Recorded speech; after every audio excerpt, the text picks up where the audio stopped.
Fyodor Dostoyevsky once wrote, "Ingratitude arises from hearts that believe everything is owed to them." And though it's painful to admit, many modern parents are silently discovering that this truth echoes in their own homes, not because they raised bad children, but because their love was so full, so protective, that it quietly stripped away something essential, the ability to be grateful. We live in an era where the parental instinct to protect has been elevated to a lifestyle. We feed, we clothe, we drive, we pay, we stay silent. We anticipate needs before they arise, solve problems before they're voiced, cushion every fall, even the ones that haven't happened yet, out of love, of course. But love, without boundaries, becomes invisible. And what is invisible rarely earns appreciation. Many sons and daughters today grew up never feeling cold, never knowing real hunger, never carrying the weight of true responsibility. Their lives were a series of doors opened for them, without keys, without effort, without waiting. And so, they never learned to say thank you. Not because they are evil, not even because they're selfish, but because they were never required to feel lack. And without the experience of lack, gratitude struggles to grow. You, the parent, gave everything. All that you didn't have growing up, all that you wished someone had given you. You gave it freely. You gave your time, your sleep, your peace. You gave without keeping score. And now, what have you received? Silence, distance. At best, formality. At worst, contempt disguised as independence. Dostoyevsky understood this human paradox better than most. In his stories, he often warned of what happens when kindness exceeds responsibility, when the act of protecting someone from pain also shields them from the character that pain builds. He didn't write this out of cynicism, but out of brutal honesty. Love that removes all struggle may also remove the soul's capacity to grow. When someone receives everything with no effort, they begin to see generosity not as a gift, but as a given. Not as an act of care, but as an unspoken duty. And when that duty is interrupted, when the parent gets tired, when the help pauses for even a moment, the reaction is not understanding. It's rebellion, frustration, blame. Your child may never say it out loud. They may never call you ungrateful to your face, but you feel it in the way your calls go unanswered, in the short texts that feel cold, in the slow erosion of connection that once felt natural and effortless. The line between you stretches, thins, and fades, not because love is gone, but because it has been taken for granted. Dostoyevsky believed the human soul is a battleground, a place where angel and shadow fight silently. And in that silence, parents often ask themselves a haunting question. Where did I go wrong? The answer is hard. You didn't go wrong by failing. You went wrong by doing everything right.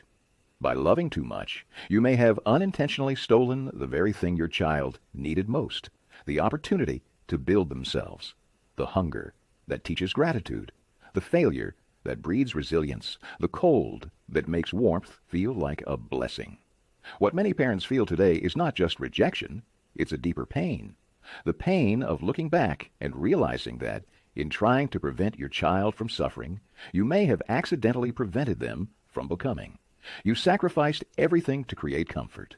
But comfort, left unchecked, can turn into entitlement. And entitlement, unchallenged, becomes emotional numbness. And so, when you ask for nothing more than respect, when you seek only presence, only truth, you are met with avoidance, not because your child hates you, but because they've never learned how to love back. In your effort to protect them from the darkness, you may have also shielded them from the light that only comes through growth, through falling and rising, through struggling and surviving. Dostoyevsky did not romanticize pain, but he knew that without it, the soul often remains half asleep. The tragedy is this: your love has not been wasted, it's been misunderstood. Your silence is read as weakness, your patience as submission, your giving as dependence. But deep inside, you know this isn't true. You know what it cost to give everything. You know what it meant to stay when others would have left. And yet, you find yourself questioning, was it worth it? Yes, but maybe now the time has come not to give more, but to give differently. Not with your hands, but with your absence. Not out of bitterness, but out of clarity. Because true love, mature love, knows when to step back. Knows when the gift of distance is more powerful than the presence that has been taken for granted. There's a silent kind of pain that many parents carry today. It's not from fights or arguments or cruelty. It's from something colder, the slow disappearance of connection. From children who were once affectionate, now too busy. From messages left on read. From celebrations that pass without a call. From a love that now lives in silence. But silence is never neutral. Silence says, I don't know how to face you. And Dostoyevsky, with his relentless insight into the human soul, would have understood this ache well. He would tell you that some children aren't ungrateful out of hate, but out of shame. They carry a debt they don't know how to pay. And so, instead of confronting the weight of what they've received, they distance themselves from the one who gave it all. This is not about rebellion in the classic sense. It's a subtler war. The child pretending they no longer need the parent because they cannot bear to be reminded of how much they still do. You see, it's easier to act indifferent than to say, thank you. I owe you everything. That would require vulnerability, humility. And for many, especially those who never had to struggle, that feels unbearable. They learned how to receive, but not how to acknowledge, and certainly not how to reciprocate, so they wrap themselves in a disguise called independence. They say they're too busy. They say they have their own life now. But deep inside, there's a gnawing discomfort, the shame of having been carried, supported, protected, without ever truly earning it. And rather than facing the mirror of your presence, they choose to look away. Dostoyevsky might call this emotional cowardice, masked as pride, a fragile ego resisting the mirror that love holds up, because to see themselves through your eyes would mean admitting just how unfinished they still are. Many parents ask, why won't they just talk to me like before? But the truth is painful. They've built their identity on the illusion that they made it alone, that their success is self-earned, and your continued presence threatens that illusion. Because your love tells the truth. It says, you didn't always have it figured out. I was there. I helped. I covered you when the world was cold. And for a child who wants to believe they are completely self-made, that's not comforting. It's confronting. So they push you away, not because you failed, but because your love is evidence of their fragility, of their dependency, of the chapters they would rather erase. They might mock your concern, dismiss your advice, call you dramatic or outdated, but this isn't maturity. It's the panic of a soul avoiding its own gratitude. Dostoyevsky believed that the soul aches when it cannot repay goodness, that the inability to say thank you eats away at the conscience. And when that ache grows too loud, many defend themselves, not with honesty, but with rejection, because the one who gave the most often becomes the most inconvenient. You're not their enemy. You're their mirror. And so, when you offer help, they say you're interfering. When you check in, they claim you're suffocating. When you try to stay close, they accuse you of control, not because any of it is true, but because it's easier to blame you than to admit they're still not ready. In this emotional theater, roles are reversed. You, the giver, are cast as the burden. You, the patient one, are seen as weak. Your generosity is twisted into dependence. Your love into manipulation. But don't be deceived. This reversal does not reflect your failure. It reflects their unprocessed debt, the weight of what they've received but never acknowledged. The soul's quiet rebellion against a kindness it couldn't match. And when they avoid your gaze, it's not because they've stopped caring. It's because they can't stand to be seen. Seen by the one who changed their diapers, paid their tuition, held them through every storm. Seen by the one whose mere presence whispers a truth they're not ready to accept. You are not entirely self-made, so they retreat. They get irritated. They roll their eyes. But beneath all that noise, there's a fragile silence, a silence shaped not by strength, but by unresolved guilt. And Dostoyevsky would say, there is no shame in loving too much, but there is danger in loving without boundaries. Because when love becomes so constant, so predictable, it stops being a gift and starts feeling like an obligation. And obligations, when unearned, often turn into resentment. So what can you do? Perhaps now is the moment to stop chasing, not out of spite, but out of wisdom, to stop offering love where it's met with silence, not because you've run out, but because you've understood the difference between giving and giving yourself away. To remember, your worth is not measured by how much your child acknowledges you. It is measured by how much you have loved, even when that love went unreturned. Because, in the end, it's not your job to make them grateful. It's your job to be whole. Let them face their life. Let them reckon with the silence they've built. You don't need to be the one to break it anymore. Sometimes The most powerful love is not the one that clings, but the one that steps back and waits to be recognized. There is a moment in many parents' lives that feels like a betrayal, but it comes silently. Not through arguments, not through rejection, but through a quiet shift, when everything you gave is no longer seen as love, but as weakness. You gave your child everything: your time, your patience, your savings, your silence. You gave them warmth when you were freezing, food when you were hungry, hope when you yourself had none. And now you hear things you never imagined. You were too controlling. You never let me breathe. You ruined things by doing too much. How did this happen? How did I love you turn into you ruined me? Dostoyevsky would understand. He believed that the soul, when overwhelmed by unreciprocated goodness, twists under the weight, not because the goodness was wrong, but because the recipient didn't know what to do with it. The child who never had to wait, never had to fight, never had to fail, does not develop muscle, not of the body, not of the heart, not of the soul. So when life finally knocks on their door, when a job fails, a relationship ends, a responsibility appears, they fall. And when they fall, someone must be blamed. And who is closest? You. Not because you were cruel, but because you were always there. Not because you were cold, but because you made life too warm. And now they feel unprepared, weak, and rather than admit that, they project their anger outward. This is the cruel paradox of misunderstood love. The same hands that held them are now seen as the reason they can't stand. The same roof that sheltered them is now accused of being a cage. The comfort you built with sacrifice is now branded as suffocating control. But look closely. This isn't clarity. It's confusion. A soul at war with itself. Dostoyevsky believed that the human spirit cannot accept overwhelming love without structure. That kindness without challenge doesn't elevate, it disables. Because without friction, we never learn to resist. Without weight, we never build strength. So the child grows into adulthood with a body that appears grown, but a spirit that is still dependent. And when they sense that dependence, they don't face it, they fight it. Not by growing, but by attacking the source of their unearned comfort.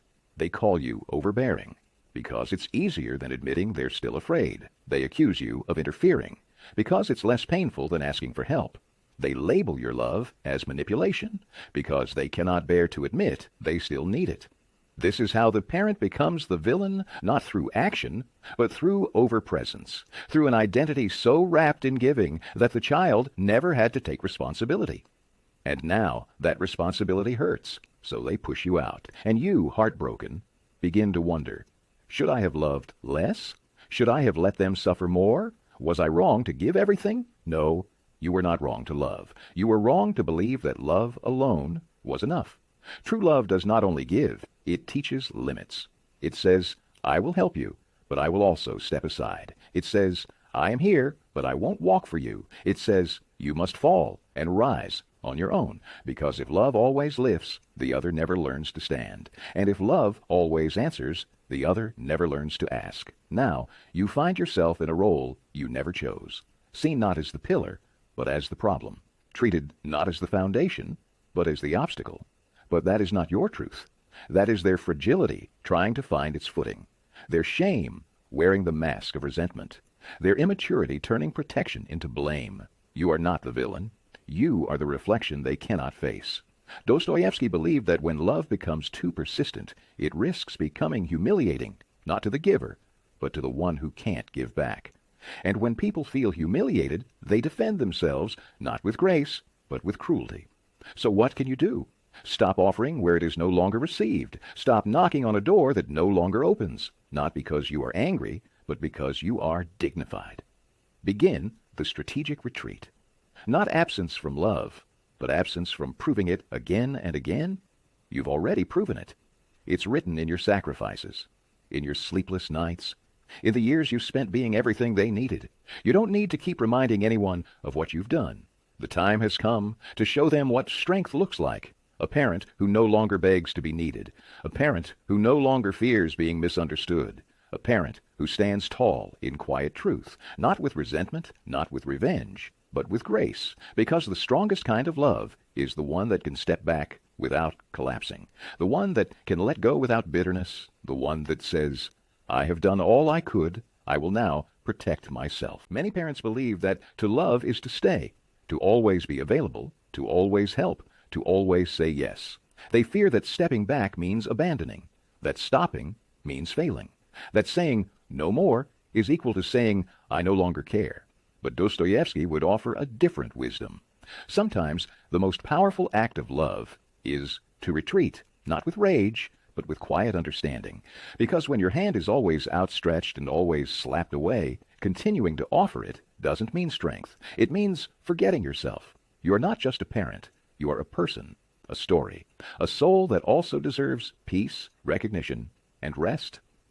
Many mothers and fathers stand at a crossroads today, after years, even decades, of giving everything. And what remains is not the warmth of appreciation, but the cold of emotional exile. You text, and there's no reply. You call, and are met with vague excuses. You offer support, only to hear, I'm fine, I don't need anything. But you know that's not the truth. What they really mean is, I can't face what I owe you. That's not freedom. It's affective amnesia, a deliberate forgetting of everything that built them, so they don't have to feel the shame of not giving back. And you, who once held them through storms, are now seen as part of the problem. Too much, too present, too available. Your care is seen not as devotion, but as dependence. Your sacrifices not as generosity, but as weakness. But they are wrong. You are not weak because you loved deeply. You are not wrong because you stayed too long. You are not shameful because you kept showing up. The only mistake was this: you forgot to love yourself too. You disappeared inside the role of provider. You dissolved into protector. You became so much of what they needed, you left nothing for what you are. And now they cannot see you, not because you are invisible, but because they were never taught to look. Dostoyevsky wrote that the human soul cannot endure excess without consequence, and you perhaps gave in excess, not of money or comfort, but of presence. You gave so much of yourself that you became the shadow behind their light. And shadows, sadly, are often ignored. But you don't have to live in that shadow anymore. It is time to change the narrative, not by confrontation, but by transformation. Not by demanding gratitude, but by reclaiming dignity. You can still love them, but from a distance. You can still be present, but without erasing yourself. You can still hope, but without begging. Because the love that insists too much becomes humiliating. The support that never stops becomes dependency.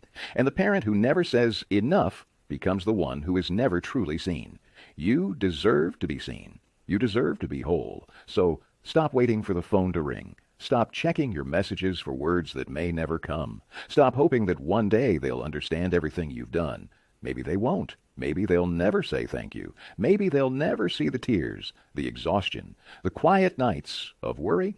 But that doesn't mean your love failed. It means they weren't ready. And you must not break because of their unreadiness. You must grow, because the child who doesn't recognize the value of a parent may one day realize it. But only when the parent is no longer in the role of giver, fixer, or saver.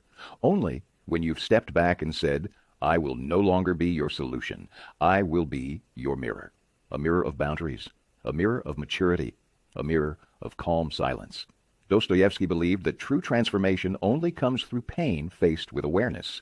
And maybe, just maybe, your child still needs to fall. Not to be punished, but to wake up. Let them fall. Let them feel the cold you always shielded them from. Let them understand what it means to sleep without certainty, to walk without a net, to rise without a hand. Not because you don't love them, but because you do. This is not abandonment. This is wisdom. You are not a bank. You are not a shield. You are not a crutch. You are a soul. And that soul deserves healing. Let them grow into who they are meant to be, even if they resent you for it.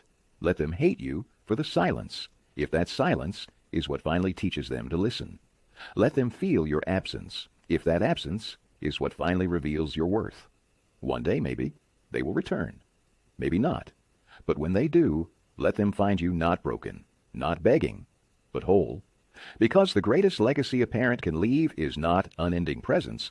It is the strength of knowing when to leave and the courage to stay gone. You have loved enough. Now, love yourself.